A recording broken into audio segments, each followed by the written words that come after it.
Lakes are living creatures. These precious reserves of water live and die according to distinct natural cycles. Their peaceful waters seem dormant, yet they teem with mysterious life. Lakes only reveal themselves to the men and women who take time to patiently linger beside their shores. Together, we are going to discover their secrets.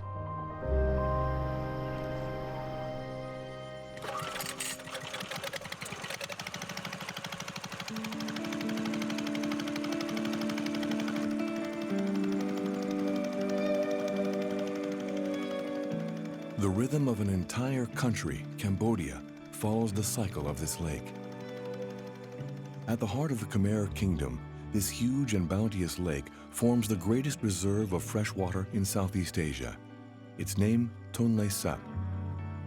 The name means freshwater river, in reference to the Mekong, the river that provides most of its water. Tonlé Sap is home to one of the greatest flooded forests on Earth, a fabulous natural sanctuary where migrating birds from all over Asia stop to feed. Of all the lakes in Asia, Tonlé Sap is probably the most bounteous. More than 3 million Cambodians depend on its fish-filled waters. But it's also a capricious lake, its water disappearing and then reappearing in rhythm with the seasons. As vast as the sea during the wet season, the lake becomes a muddy pond in the dry season.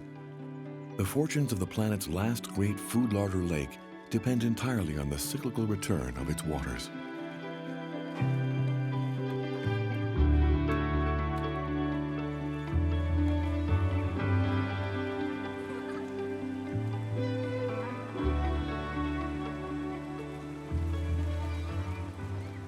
More than 1 million people live in the 90 villages that surround Tonlé Sap, their lives synchronized to the lake's own rhythm.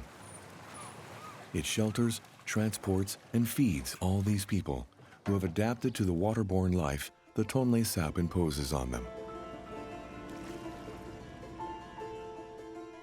To the north of the lake, in the floating village of Prek Toal, there lives a fisherman who has never left Tonlé Sap.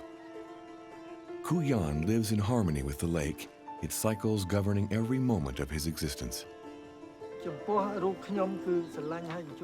I love this lake, and especially the way we live here in this floating village.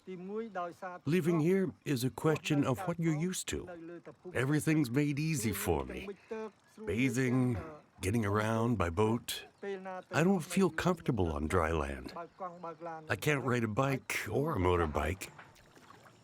Khu Yan lives in a floating house, tends a floating garden, and spends most of his life on the water. The bamboo which supports the floating garden has to be replaced every year. It's a chore which Khu Yan carries out like a veritable merman.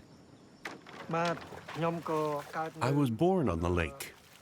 We're fishermen here from father to son.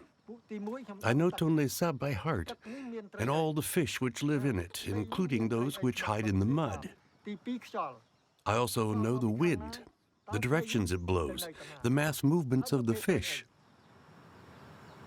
Khu Yan understands that it is the people who must adapt to the movements of the lake and not the other way around.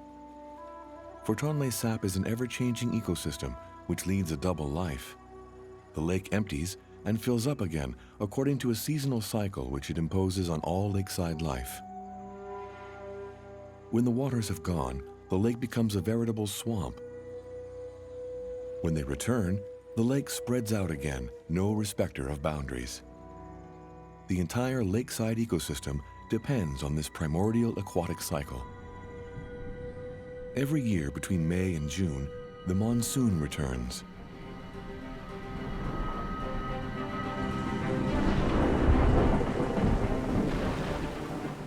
Torrential rains batter the whole of Southeast Asia during this period. The water brought by the rain is swollen by meltwater from the Himalayan glaciers. The water gushes down the mountain slopes, and the muddy torrents thus created converge on the immense drainage basin of the Mekong. Then occurs a unique hydrological phenomenon. The flow of water reverses. Whereas the water usually flows from the Tonle Sap River towards the Mekong, all of a sudden this goes into reverse. The pressure of the Mekong in spate becomes so strong that it flows back up in the direction of the lake. The direction of the Tonle Sap River's current is reversed, and the Mekong's muddy water fills the lake. This is when the living heart of Cambodia beats its strongest. The lake is swollen by the river and overflows, flooding the land all around. The surface area of the water increases fivefold at this time. Water rich with sediment floods some 15,000 square kilometers.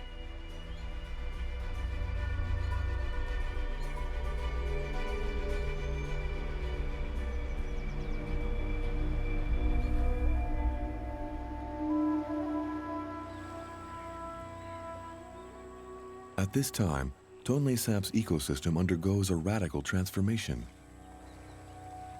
The rice fields absorb the excess water, and the vegetation, stimulated by the alluvial deposits, enjoys a new spurt of growth. For several months, the level of the lake keeps rising, from a low of barely 50 centimeters to over 8 meters. A new equilibrium settles between the earth and the water, but it's a fragile one. Tonle Sap is a lake about which much is still unknown, despite years of scientific study. Sylvain Boré, a scientist from the World Fish Center, has traveled here from Phnom Penh, the capital, to carry out his seasonal report on the lake's aquatic resources. He depends on Cu Yan to help him collect his samples. It's impossible to identify the fish in their natural habitat because the lake's water is far too muddy. The only possibility is to capture the fish and place them in a custom-built aquarium.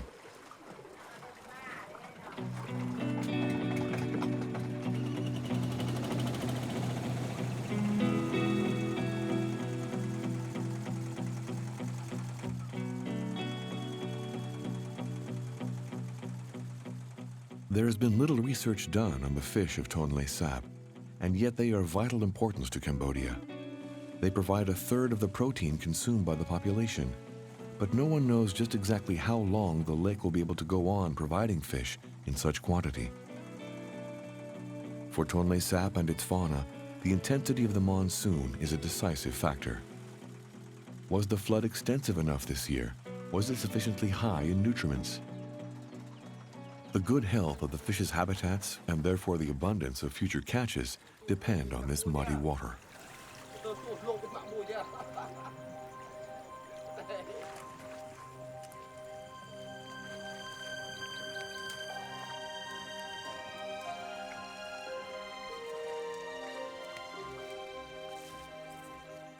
Cu Yan has spread his net between the tops of submerged trees.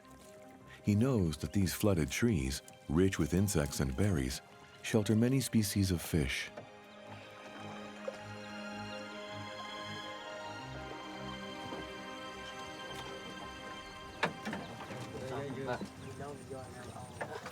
Straight away, Sylvain starts to recognize certain species he was hoping to catch specimens of.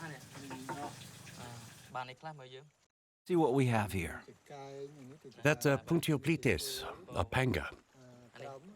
And is that a chana? Yes, it's a striped snakehead. Here in the Tonle Sap, we have like three main group of species. So the first one is Traira, which belong to the blackfish family. They have small scale. Sometimes the scale is kind of absent. Its adaptation is very strong. They can live in water which is less oxygenated during dry season. Another fish is called Traipra that belong to the whitefish family. You see, the color is kind of silvery and light. They need clean water. So in dry season, they usually move up to 1,000 kilometers away to find food from upstream. I'm gonna catch another fish, the Traikencho, that from the gray family. the adaptation is fairly strong. That is why they do not have to migrate too far away from the lake to feed and to breed during rainy season. So usually they just go to the small tributary along the lake.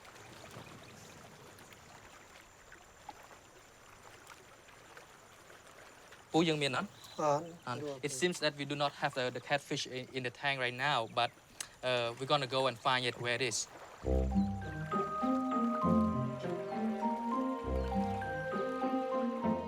There's one important species still missing. Clarias batrachus, the walking catfish. It's a remarkable creature whose no-show could be a bad sign for the lakeside ecosystem. Although Sullivan doesn't feel very comfortable on the water, he still has no hesitation about getting out there in this strange canoe-cum-lifebuoy contraption, threading through the branches of the trees in search of the fish he hopes to catch. The scientist's determination finally pays off. This is a walking catfish. It can definitely walk in the mud during dry season.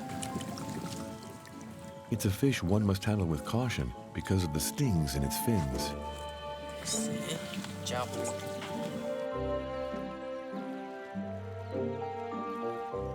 Once the walking catfish, one of the lake's rare sedentary species, has been caught, the collection is complete.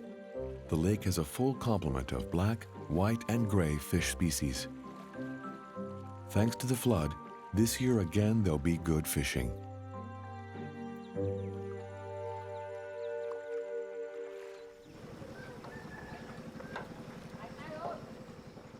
During the 8 high water months, the inhabitants of Tonle Sap barely see dry land. The village's canals become clogged with the fishermen's boats, and fishing is once again the main activity. All of local life takes place on the water. They go to school by boat, move merchandise around by boat. There are even boats with ingenious hanging gardens for growing vegetables.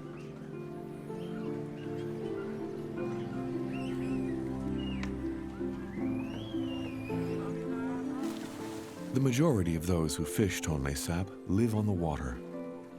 Some opt for a fixed home with a house raised on stilts, which remains dry all year round.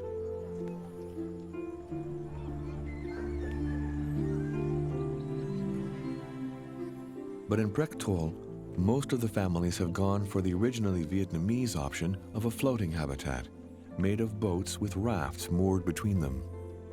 Just like the people who live in them, these boathouses adapt to every little change that occurs on Tonle Sap.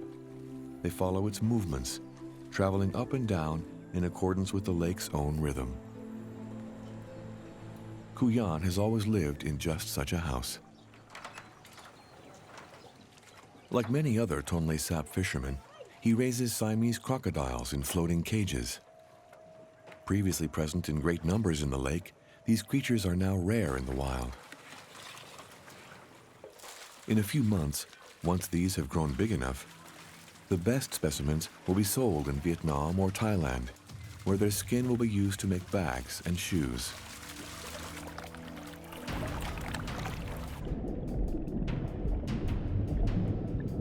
Kuyan's favorite lodgers are not his crocodiles, however, but farmed fish of a quite unusual size. He wouldn't part with these for any price. They're panga, giant catfish, which can weigh as much as 50 to 70 kilos. These are about 5 years old. All around here, in fact, all around the lake, I'm the only person to have any. I'm very proud of them and take good care of them. Once they're big enough, these fish can fetch a good price. But I'm growing them for their symbolic power. I want to save them for the younger generation.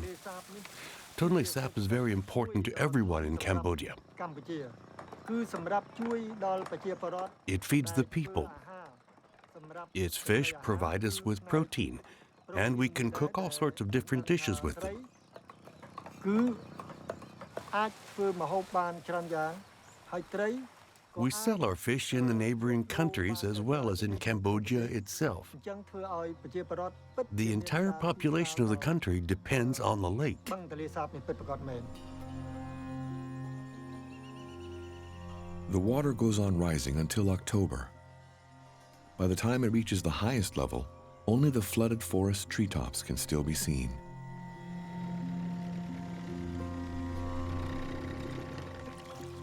The fish then disperse throughout the now immense lake, and the nomad fisher families have no other choice but to accompany their migration. We have to find a spot where the water isn't so deep and where there are more fish. Yes, there are too few fish here now. We have to move. We'll get ready to move as quickly as we can. In search of a more promising fishing spot, Phuc Si's family prepare to weigh anchor, taking with them everything they own. The fisherman and his son lash together the house, the fish tanks, and the precious floating garden.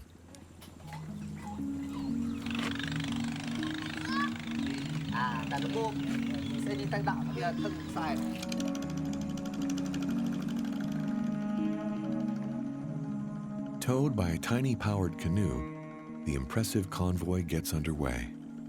It's the right time to be moving because the storms will soon come, and getting around the lake will become a dangerous undertaking.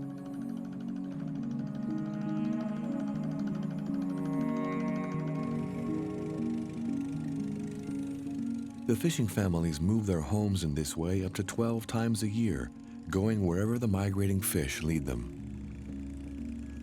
This peripatetic existence is the price these families pay in order to live in constant harmony with the resources of the lake.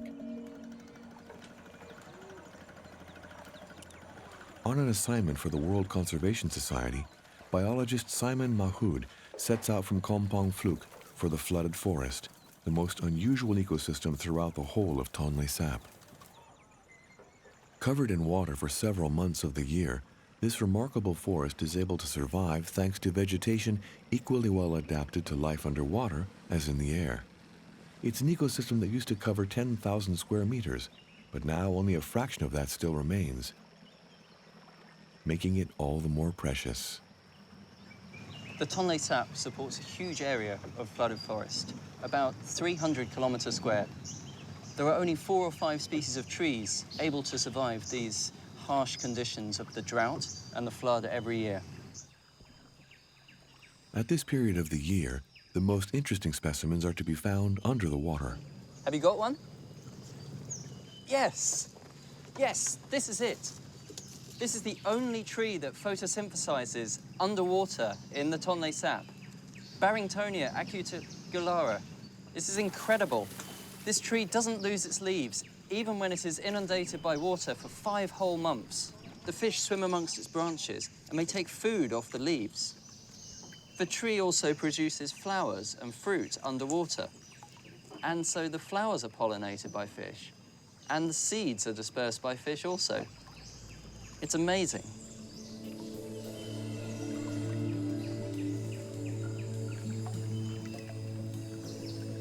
The Barringtonia is incredibly important for local people.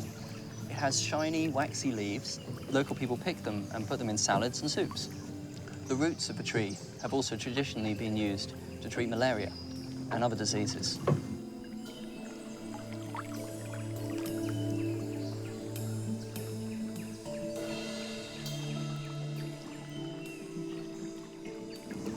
Most of the trees around us, and indeed most of the trees in the Tonle Sap, are the Barringtonia trees.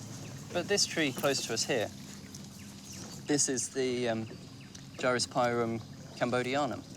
This is an incredibly important tree for the water birds. This tree grows very tall. It makes a safe place to rear their young, and it's the reason why there are so many storks, pelicans, and darters in the Tonle Sap. This nurturing forest, which is as much a nursery for fish as it is for birds, is an incredible boon for lakeside biodiversity.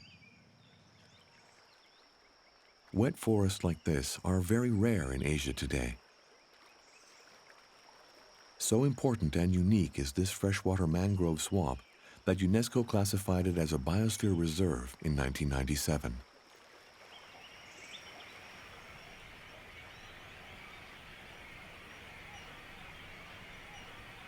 The birds know that during the high water period, the treetops provide a safe haven. During this season, ornithologist Sun Vizal visits his feathered protégés almost every day. We'll try over there. Over there.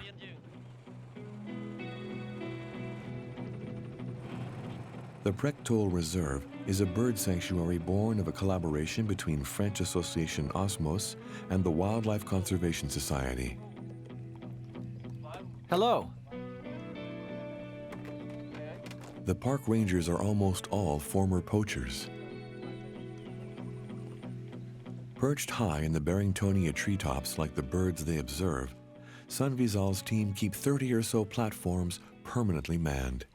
Okay, let's look at the data. A 0 means a youngster that survived to adulthood. Is that right? Yes. So in all that makes 4,012 birds and 400 nests. The constant surveillance of the nests has considerably reduced the poaching of the eggs.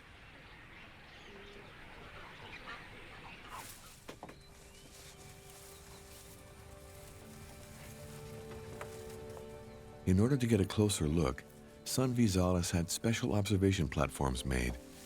The raft has to be maneuvered by oar and positioned with extreme care.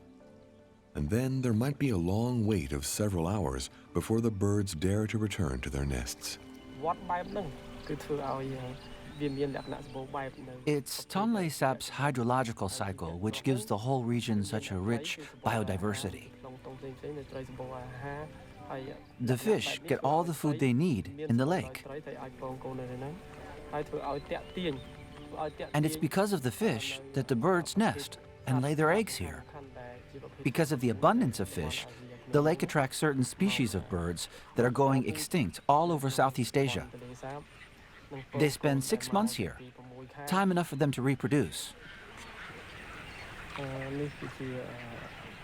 That's the reserve of the black-bellied darters. We also call them snake birds. They're a species threatened with extinction around the world. In 2002, there were only 250 couples left. But today, in 2014, their population has increased to 7,000 couples, and the number is still growing.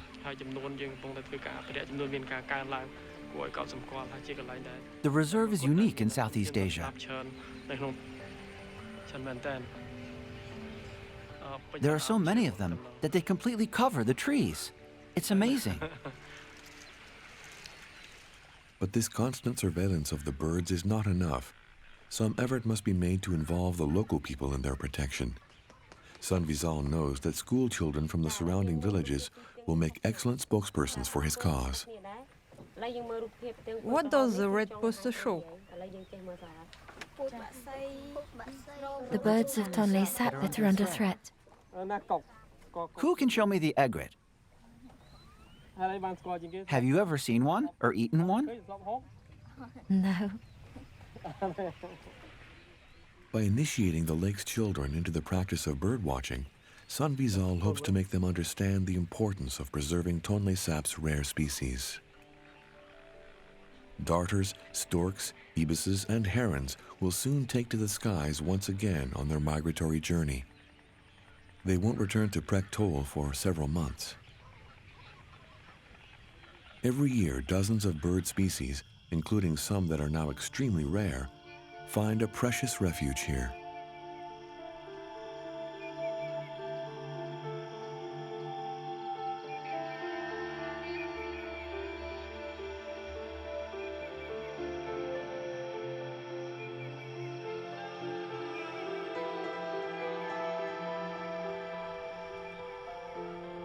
At the end of October, when the water level is at its highest, the lake is covered with water hyacinths. This invasive plant, originally from Amazonia, chokes Tonlé Sap. It makes boating and fishing difficult and uses up a lot of the lake's precious oxygen. The women of Prectol form small teams which do their best to free the lake from the plant's stranglehold.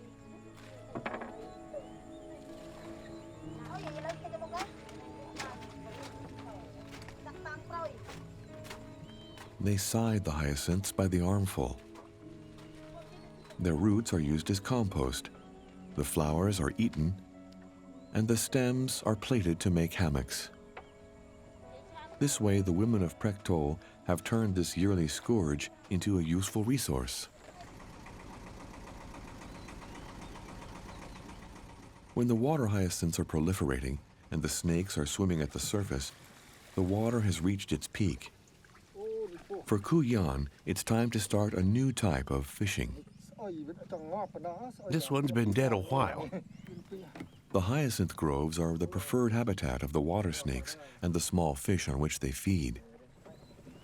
These reptiles, most of which are not poisonous, have no chance of escaping the nets placed by Cu Yan during the night. In only a few hours, he manages to catch dozens, and he prefers them still alive. Throw it in the tank. That one's still alive. The thousands of snakes caught daily in the Tonlé Sap are not destined for the fishermen's dining tables, but for feeding their precious crocodiles. During this season, snake replaces fish on the crocodile's menu. Every year, Tonlé Sap's farmed crocodiles consume millions of these snakes. It's the most extensive concerted snake hunt anywhere in the world.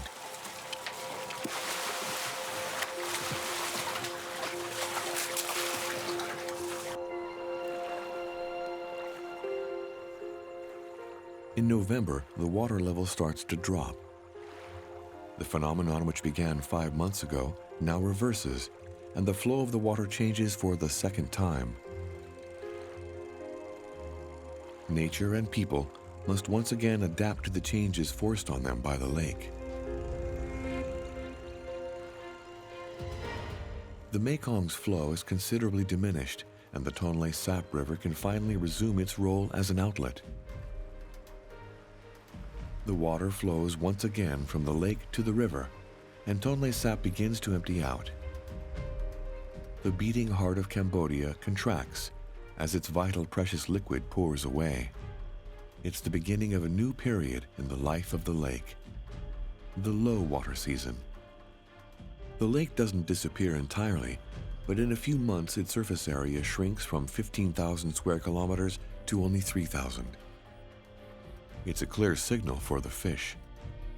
Faithful to their lake, the blackfish prepare to spend the dry season hidden in the mud. The gray fish seek refuge in the smaller tributaries, but the whitefish, guided by instinct, know that it is time to abandon the lake, now become too small for them.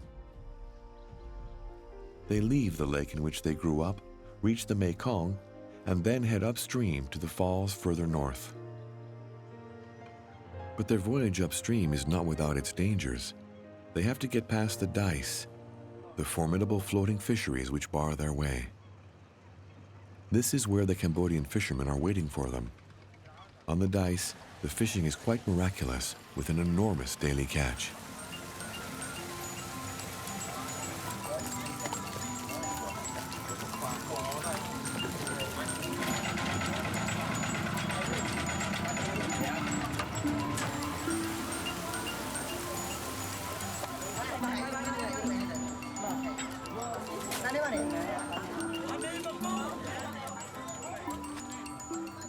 In all, over 15,000 tons of fish are caught here every year, all thanks to Tonlé Sap's incredible fecundity.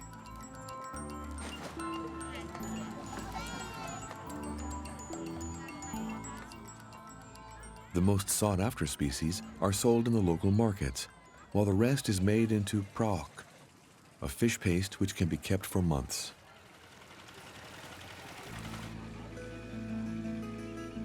Only 20% of the fish manage to escape the nets, but this appears to be enough for the migrating species to reproduce. As perseverant as salmon, the escaped fish continue their journey for 20 days and 20 nights on towards the Laotian border. Before them looms the final obstacle keeping them from their spawning beds, the rapids at Siphan Don. Beyond these falls, in the tumultuous waters of the Mekong's tributaries, Tonle Sap's white fish finally reach their spawning beds.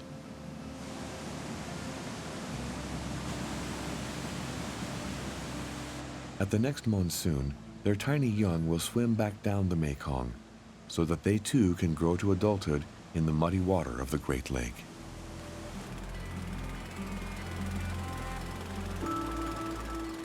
The Mekong's falls are spectacular, but very hard to get to.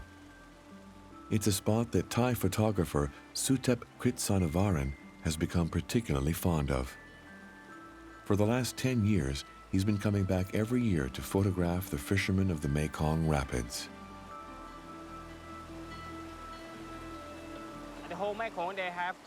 Throughout the whole Mekong, they have special places for fishing. One is in Tonle Sap in Cambodia, and the other one is in Siphan Don in Laos. And the people use many special fishing techniques. Here we can see the rapids and the really strong waterfalls where they're trying to catch some of the fish.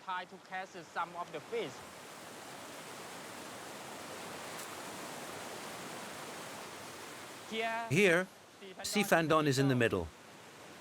At least 200 species have to pass along this route to the north.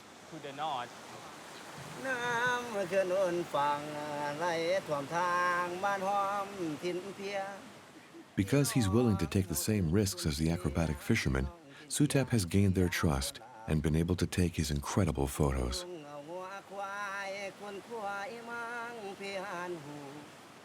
In 2011, the fishermen of Siphan Don finally managed to catch the mythical fish they'd been after for years.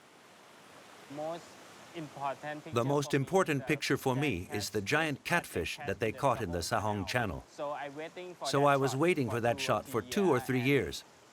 When I saw it, I was really excited because it was there in its natural environment. I know it's really important because that is the one picture that can show many things. Because there had been no evidence before that these fish travel a very long way to Tonle Sap Lake, and then thousands of kilometers past here to the north of Thailand to spawn. The giant catfish is one of the last representatives of a species that used to be found in Tonle Sap. Today, only a few rare specimens still live in the rapids of Siphan Don.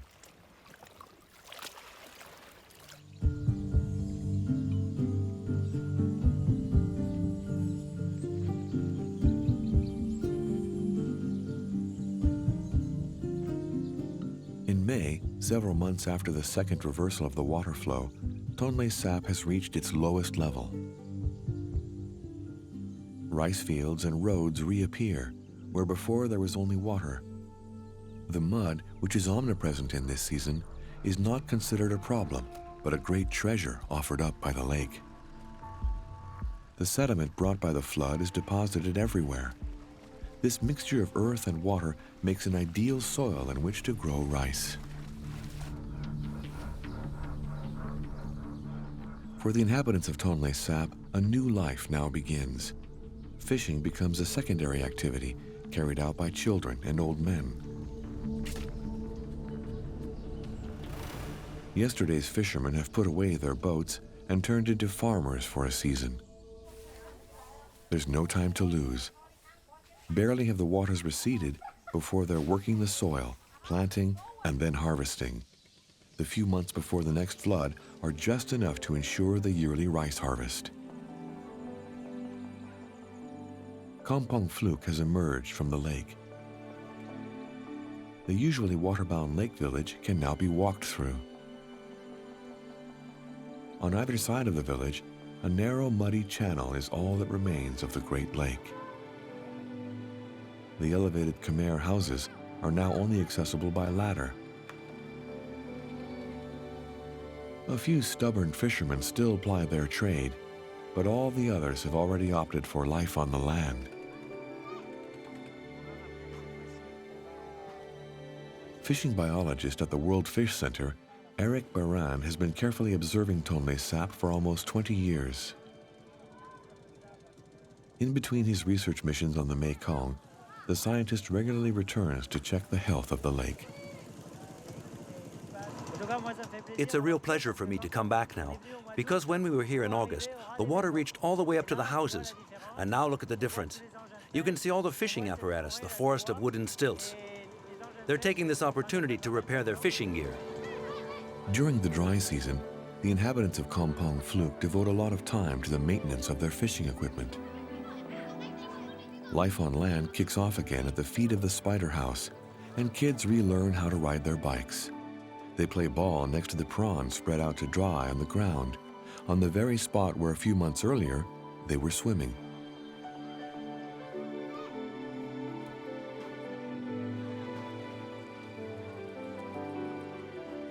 Everyone makes the most of Tonle Sap's low water season, of the time and space it gives them to carry out repairs on their homes, boats, and fishing nets. There are just over 1 million people who really do depend on the water and the fishing. These people consume over 40 kilograms of fish each per year. That comes out at 100 grams per person per day, which shows to what extent this lake really does nourish an entire population. From an ecological point of view, it really is an exceptional lake. The surface area changes fivefold, and at its maximum, it is roughly the size of Corsica.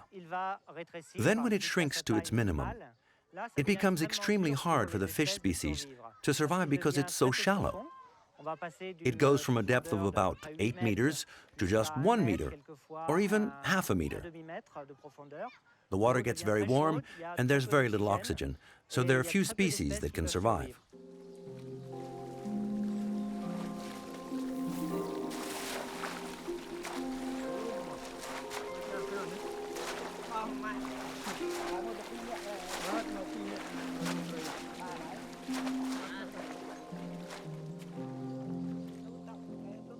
Besides small fry and prawns, which remain abundant, the sedentary blackfish species are still present in the lake. To catch them, there's no need of a net. A simple creel suffices. In this season, the flooded forest is one big quagmire. The fish that don't migrate bury themselves into the mud, where they're easy prey for as experienced a fisherman as Kuyan.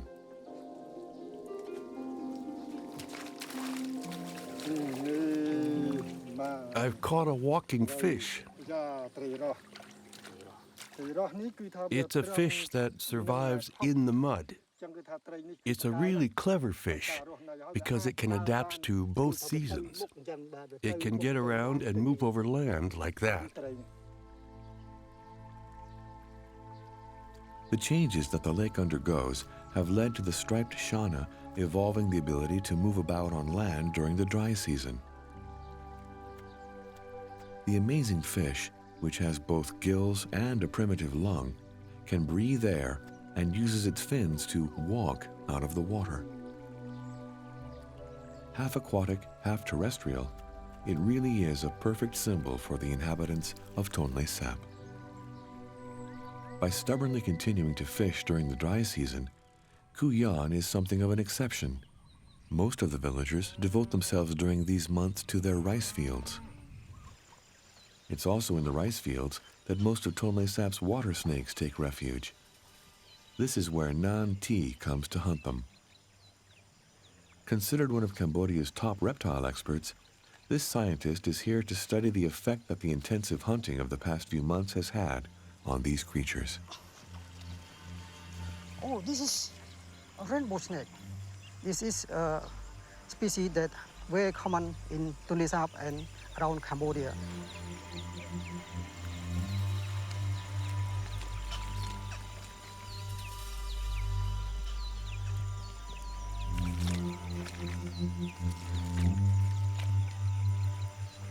Tonle Sap is the place where you can find the most water snake, but we don't know how many there are in the world. Previous study recorded that 4 to 7 million water snakes has been hunted every year. People around Tonle Sap, they harvest snake to sell for the crocodile farm. And because the crocodile farm is increasing, and they need water snake to feed the crocodile. And most water snake also collected for local consumption, for skin, for trade to neighboring country, export to China, export to Thai, export to Vietnam. People reported that they used to buy 50 kilograms from one place of water snake, but they only get 15 kilograms instead. That seems to be declined around 30%.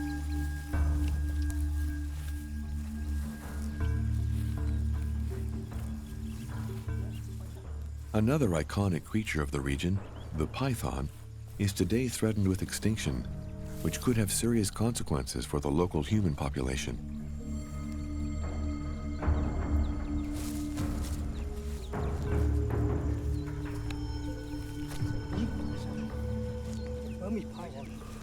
In this area. Python very important in sustaining ecosystem in the food chain because python control rodent. Now, because the python hunted out and very rare now, and why python is very rare, rate a lot now increasing. And when the rate increasing, they damage or eat people crop that reduce the rice production every year.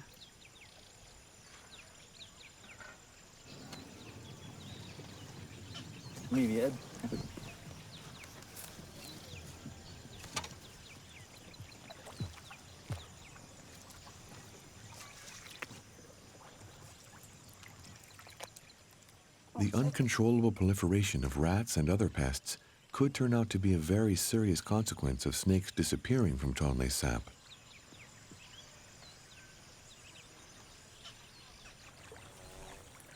At the height of the dry season, Preek Toal village is unrecognizable. Resting on the muddy banks of the lake, the floating houses look strange in their immobile state. In the rare canals that still remain, the water can reach temperatures of 30 degrees Celsius.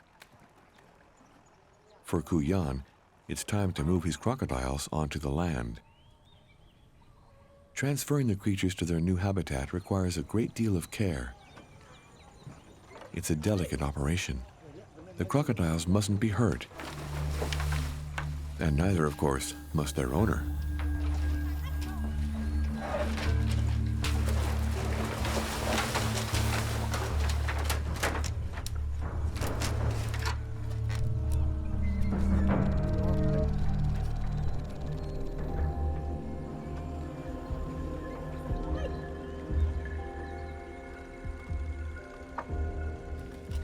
The fisherman knows that the crocodiles will take advantage of their stay on land to reproduce, helping his lucrative farm to prosper.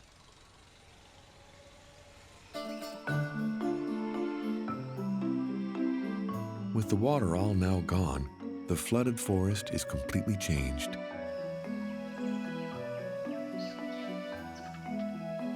It's the season where the land animals, swamp deer, macaques, and giant bats, retake possession of the forest.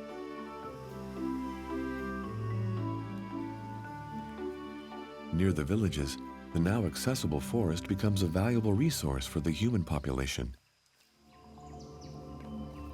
During the dry season, it's exploited in an intensive manner. The villagers go there to gather indispensable wood for cooking, chop trunks to use as stilts for new houses, and collect the wherewithal for repairing their boats. During this season, a large number of fishing birds concentrate in the last stretches of forest that are still flooded. The heat causes short-lived showers, which attract fish to the surface in search of insects. They are easy prey for the pelicans and egrets, the only species of bird that still haven't migrated.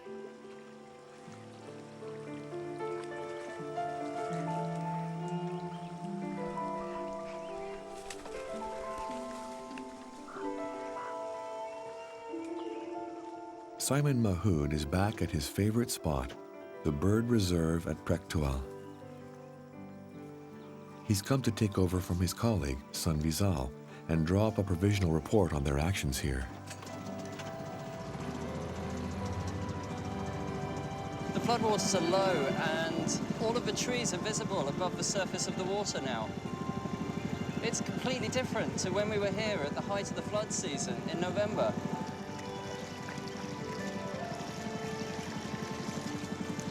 Huge numbers of birds come to the dry season streams in Prektual at the end of the breeding season. This is the only place where the water remains, and so the fish are concentrated here. The water is very shallow, and so it's easy to catch fish. Big numbers of oriental darters and cormorants take advantage of these fish, and they feed up before flying off across Asia.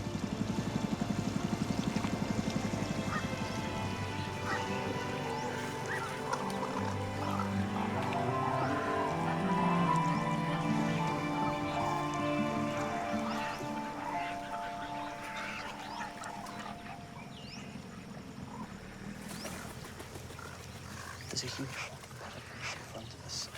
We're going to have to be very quiet.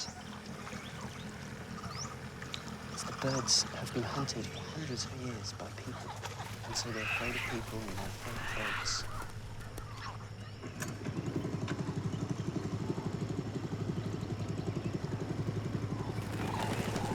It's incredible that one lake has got such a range between high flood and low flood season. And it's this that allows so many different bird species to breed here. In this way, the Tonle Sap is unique in the world and very special in my heart, because there is nowhere on Earth like this, and no more special place that we could have protected such huge numbers of birds to the benefit of everybody in the region.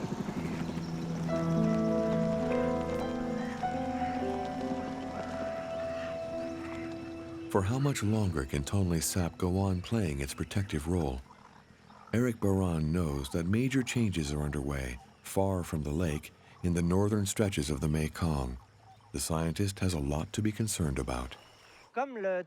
As Tonle Sap is inextricably linked to the rest of the Mekong, it's totally dependent on what happens upstream. And the major threat from upstream comes from the dams, because these are being developed at a frantic pace.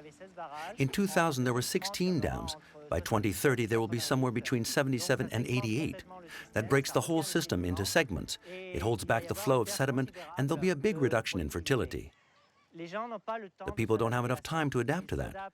They adapt to the seasonal changes, and they've adapted over the course of history, but this is happening too fast.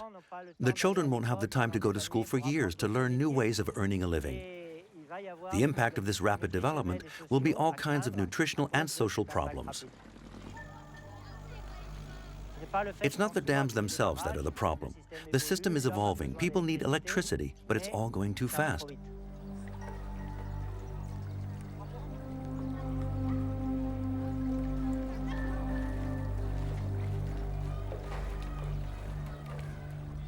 For the moment, despite this imminent threat to the people and the biodiversity, millions of Cambodians continue to live in harmony with their great lake.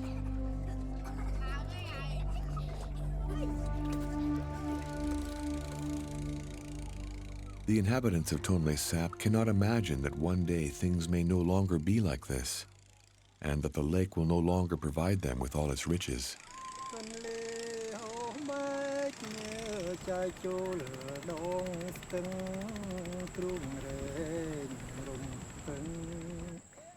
In the minds of the Tonle Sap fishermen, the return of the waters is never taken for granted. It's a gift of heaven. They trust the lake and have faith that the ancient divinities which inhabit it will bring the life-saving monsoon. So far, the Mekong's flood has always kept its promise. This year, yet again, the water flowed back up to the lake, depositing its rich mud and bringing with it countless fish. Once again, the Mekong flooded the Khmer land, fertilizing the forest and fields. The people sowed and harvested, the fish and the birds multiplied, the plants and the trees thrived. But all of this happened only because Cambodia's Great Lake accomplished yet another entire life cycle.